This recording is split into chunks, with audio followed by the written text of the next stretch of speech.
This is very exciting for me to have an interview with the famous Malia Kamahoahoa Bailey, originally from Hawaii, right? Yes.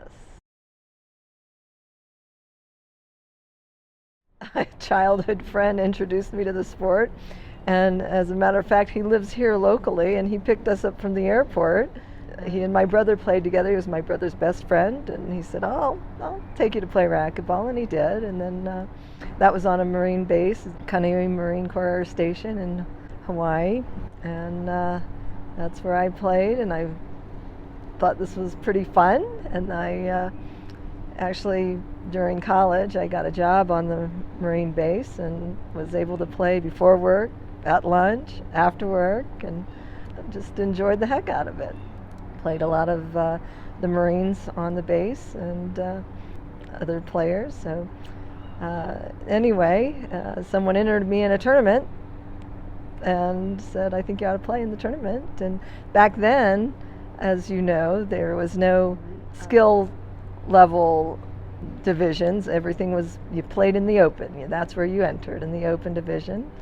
And I managed to get to the finals of the state championships, and I thought, well, I lost, and I didn't like it. I didn't like losing. So I was determined to not lose the next time. And I guess that's how it started.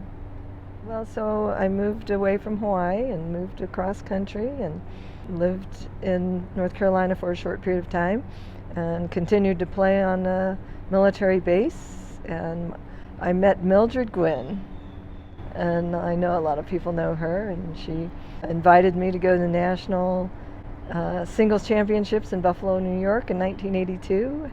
And we roomed together, and we've actually been rooming together ever since when we go to tournaments. That was my first national championships, and the draws were much bigger back then.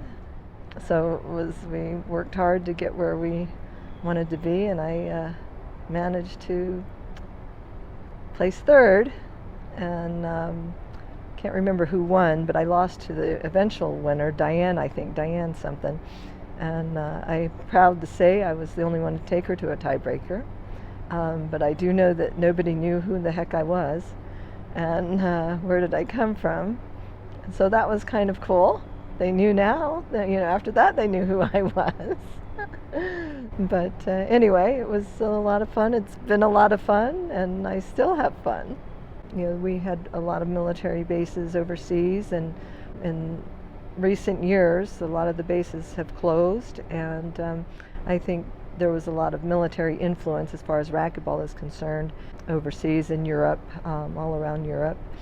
I think that's how a lot of the other countries became involved and were introduced to racquetball, because of our military service men and women and our bases. But a lot of them have closed since, and also back then, I would imagine a lot of people remember that the different military services had their racquetball teams, and so they competed amongst each other as well.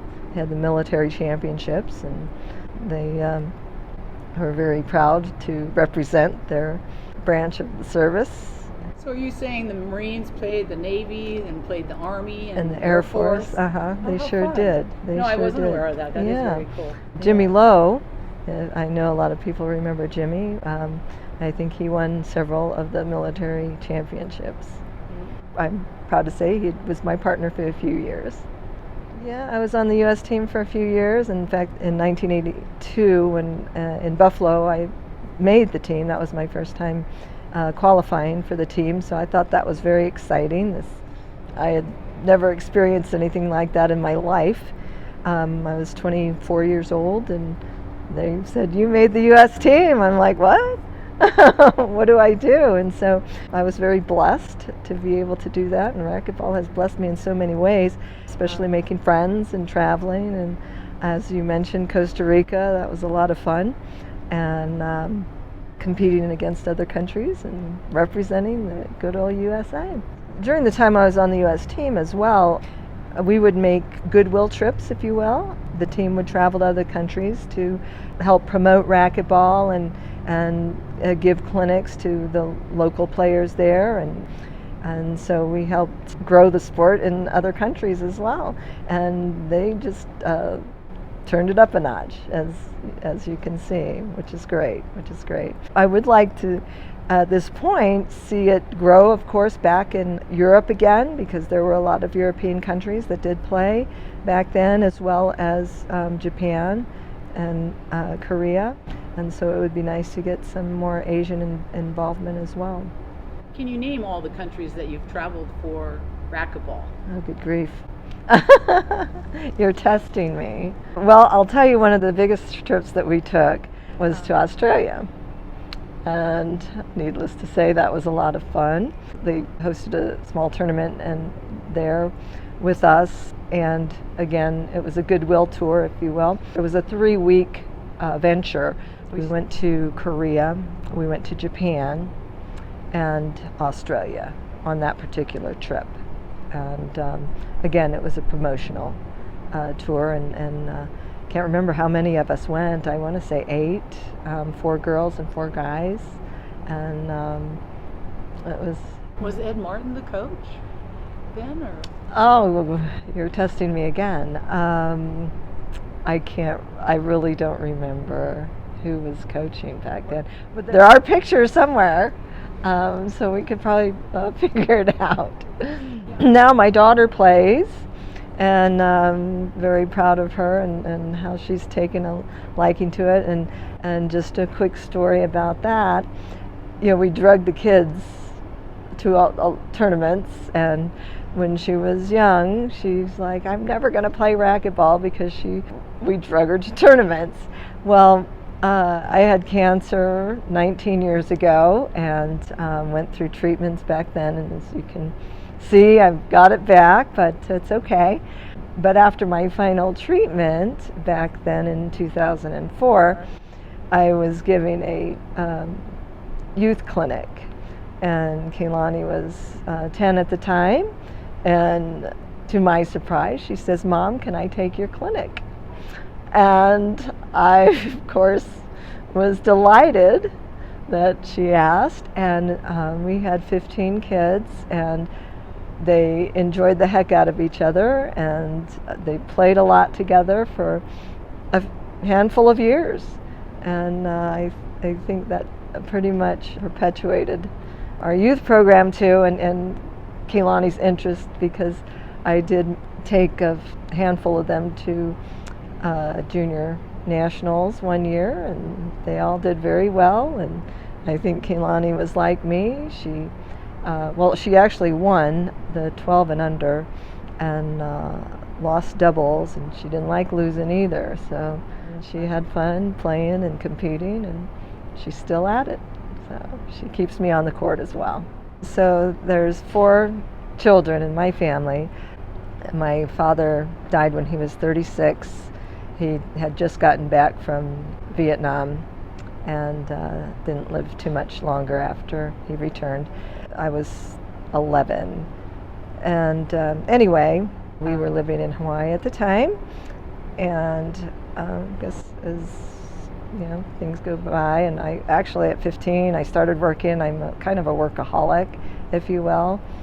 But my brother started playing when I don't know if he was senior in high school. I really don't remember, but he started playing a little bit with his best friend.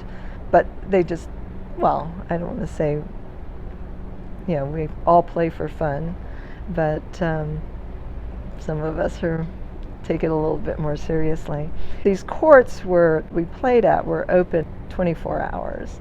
So he'd go late at night and go play with his buds, and then after a couple of years, his best friend said, hey, I'll show you how to play racquetball, which he did.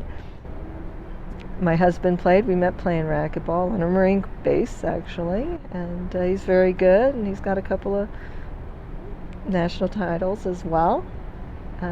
He still plays a little bit, not necessarily competitively, but recreationally. So my son, who is 24, very athletic kid, is a very good racquetball player, but doesn't love it, but he will play it.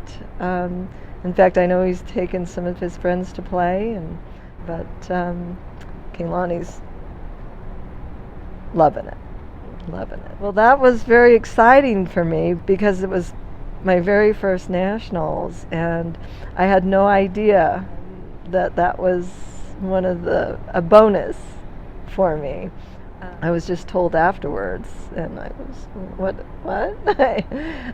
But, gee, there's so many matches that I just have enjoyed. I have enjoyed a lot. I would say several of the international tournaments that I've played, because it was a team. We were a team. And I feel like whatever, if I won or lost, I had the team.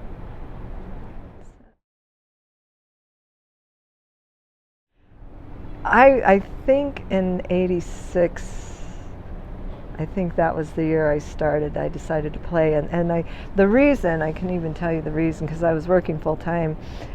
I enjoyed being on the U.S. team so much, and when they changed the rules that pros could qualify for U.S. teams, and that went across the board, not just for racquetball, but other sports, and we followed suit.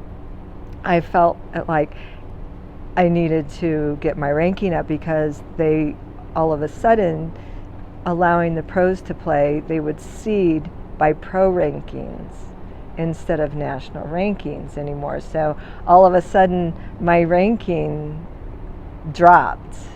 So my seeding at nationals dropped. So my boss said, we'll support you. This is what you want to do.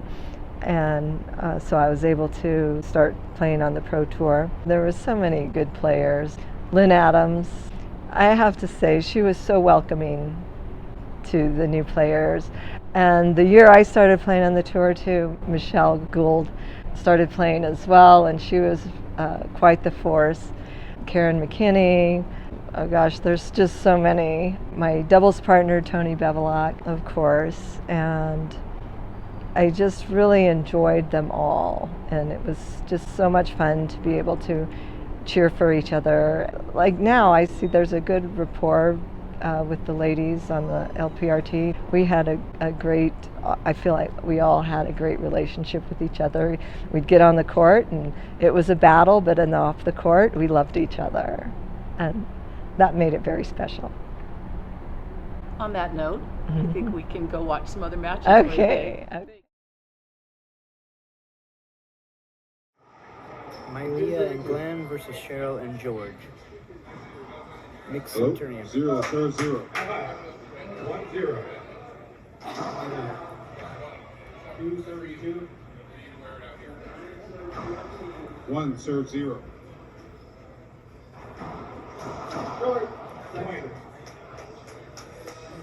2-0. 2, serve 0. 3 walls.